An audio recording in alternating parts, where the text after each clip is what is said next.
Bom, esse vídeo aqui é um vídeo praticamente de dica.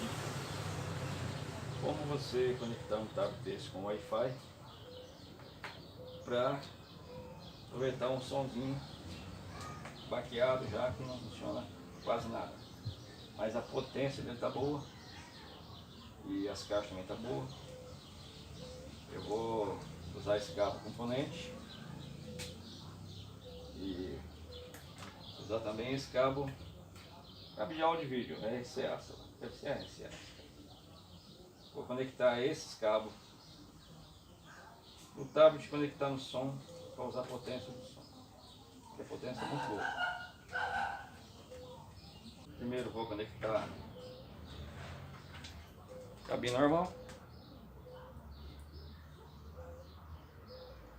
Só vou usar só duas peças, duas partes.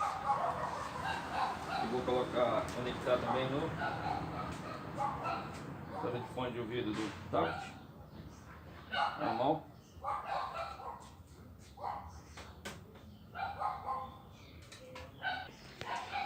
Tá funcionando. O tablet está conectado aqui, o cabo de fone de ouvido. Esse cabo é a mesma entrada do fone de ouvido, só não usa o vídeo, né? Que é a parte de vídeo que não vai usar. Aí vou conectar.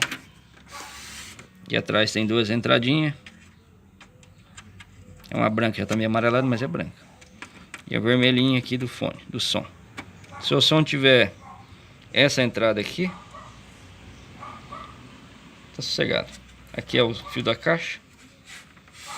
Se o seu som tiver essa entrada aqui, você pode ligar. Usar esse cabo. Compra em qualquer lugar que vende cabo de vídeo, de som. Ele tem a mesma entrada do fone de ouvido aqui.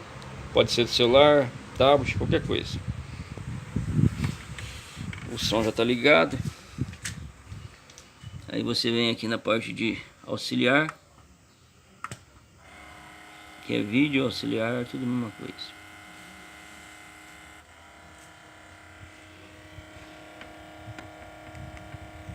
Um vidinho que eu tenho aqui no YouTube, só para nós ver o som.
Bom, se você gostou do vídeo e da dica,